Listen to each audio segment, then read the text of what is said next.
हुए बलिदान मुखर्जी, वो कश्मीर हमारा। एक देश में दो विधान, दो निशान और दो प्रधान नहीं चलेंगे, नहीं चलेंगे।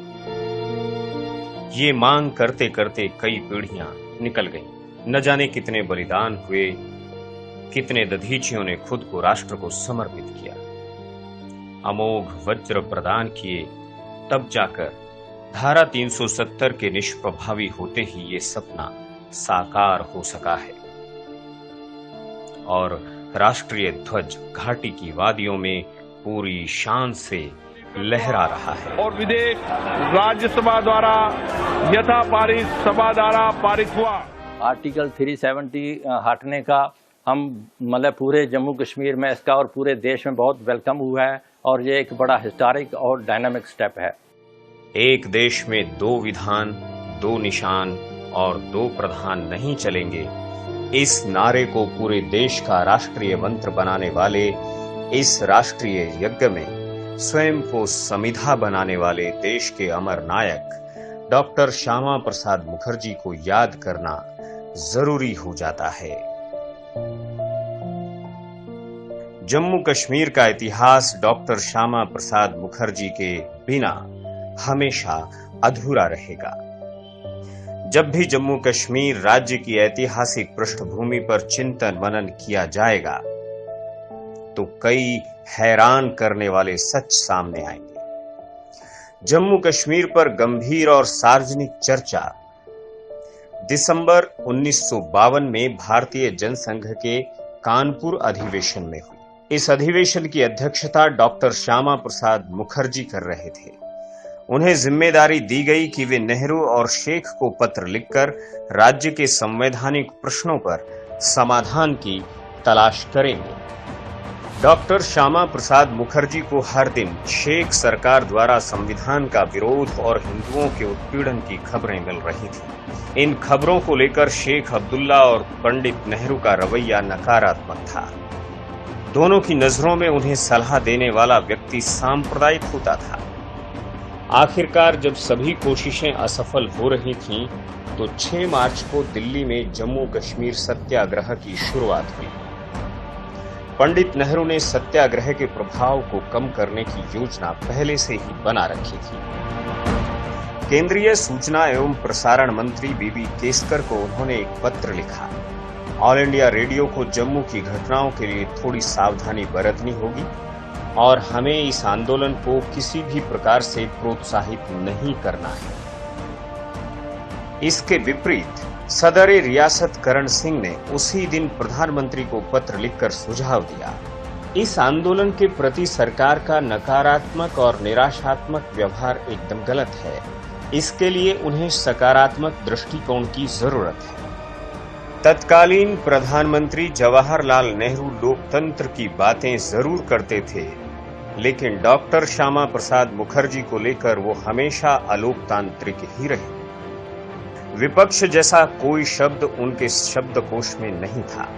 कम से कम भारतीय जनसंघ के जम्मू कश्मीर के सत्याग्रह के मामले में तो कतई नहीं। उस दौरान जम्मू कश्मीर में भारतीय संविधान को पूर्ण रूप से लागू करने के लिए डॉक्टर मुखर्जी प्रयासरत थे। इस बीच 11 मई 1953 को उन्हें अवैध तरीके से गिरफ्तार कर लिया गया। अब प्रधानमंत्री नेहरू पहले से भी ज्यादा असहिष्णु नजर आने लगे। शेख अब्दुल्ला ने डॉक्टर मुखर्जी को श्रीनगर में कैद करके रखा था। उनकी गिरफ्तारी के विरोध में देश भर में प्रदर्शन होने लगे।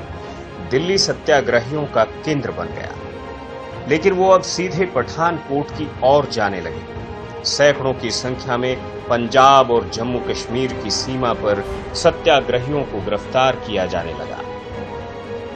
चूंकि केंद्र सरकार पहले जैसी स्थिति में नहीं थी कि वो जम्मू कश्मीर के संबंध में मनचाहा काम कर सके, प्रधानमंत्री नेहरू के लिए स्थिति असहज हो गई थी। उन्होंने केंद्रीय गृह मंत्री कैलाश नाथ काटजू को पत्र लिखकर कहा था, अगर जनसंघ का ये आंदोलन चलता रहेगा तो हमें अधिक बल प्रयोग करना पड़ेगा।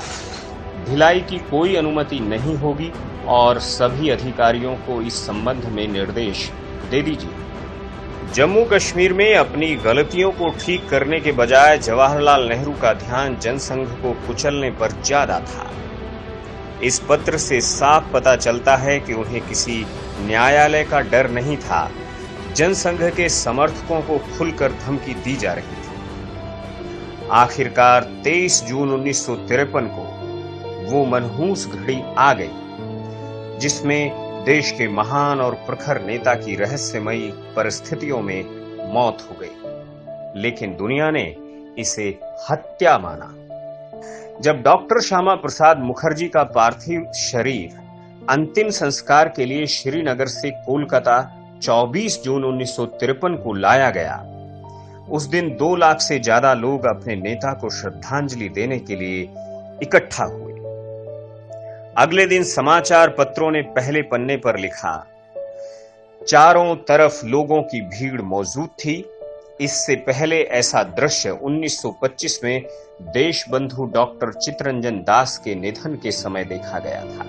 यह उस दौर के सबसे जनप्रिय नेता और बेहतरीन संसद सदस्य की राज्य प्रायोजित हत्या की दुखद और मार्मिक तस्वीर थी। कोलकाता में जब डॉक्टर मुखर्जी की अंतिम यात्रा निकाली गई तो उसमें शामिल लोग एक ही बात दोहरा रहे थे, श्यामा प्रसाद मुखर्जी को क्या हुआ? जहर दिया गया। किसने? शेख।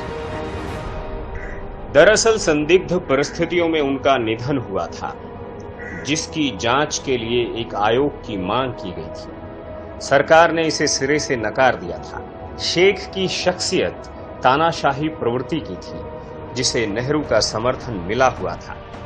कैद के दौरान सरकार ने डॉक्टर मुखर्जी के किसी से भी मिलने पर रोक लगा रखी थी। मुलाकात करने के लिए सरकार से विशेष इजाजत लेनी पड़ती थी। डॉक्टर मुखर्जी के वकील और संसद सदस्य यूएम त्रिवेदी को भी इस लंबी प्रक्रिया से गुजरना पड़ता था। दोनों की आपसी बातचीत पर डिस्ट्रिक्ट मजिस्ट्रेट गुलाम नबी की निगरानी हमेशा रहती थी। बहरहाल जिस सपने को डॉक्टर श्यामा प्रसाद मुखर्जी ने देखा, जिसके लिए उन्होंने संघर्ष किया, अपना सर्वोच्च बलिदान दिया, अब वो फलीभूत हो गया है। अब 2 विधान 2 निशान रूपी संवैधानिक धोखा पूरी तरह से समाप्त हो चुका है।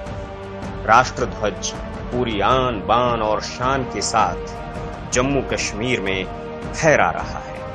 आज डॉक्टर मुखर्जी की वजह से जम्मू कश्मीर में भारतीय संविधान पूरी तरह से लागू हो चुका है। जम्मू कश्मीर में अलग झंडे की व्यवस्था अब समाप्त हो गई है। राज्य का नया परिसीमन होगा। यही नहीं, अब जम्मू कश्मीर में आतंकवादियों और अलगाववादियों की कमर टूट चुकी है। जब हम एजुकेशन लेते थे, मैंने खुद कश्मीर यूनिवर्सिटी से पीजी की है, तो सेक्रेटरीट में जब जाते थे तो हमें इतनी डिस्क्रिमिनेशन होती थी कि हमें वो बोला जाता था कि अगर आपको कश्मीरी आती है तो ठीक है, नहीं तो साइड हो जाओ। हमें कश्मीरी, हमें हिंदी ज़ुबान या उर्दू ज़ुबान में बात करते थे तो हमारी फाइलें चाहे 10 दिन की जगह 10 महीने पड़ी रहती थी, हमें पूछने वाला कोई नहीं होता था। सबसे बड़ी डिस्क्रिमिनेशन हमारे साथ ये होती थी। इसकी वजह से हम तो बिल्कुल खुश हैं इस बात पे कि ये बहुत अच्छा किया सरकार ने। और सबसे बेस्ट पॉइंट जो है इसमें वो यूटी वाला है, जो सबकी नेतागिरी खत्म की गई है। जम्मू कश्मीर में लंबे अरसे से रह रहे वेस्ट पाकिस्तानी शरणार्थियों, गोरखा, दलितों और महिलाओं को उनके मौलिक अधिकार मिल चुके हैं। ये सब जिनके महान बलिदान के फलस्वरूप हुआ, ऐसे नायक को देश आज कोटि कोटि नमन कर रहा है।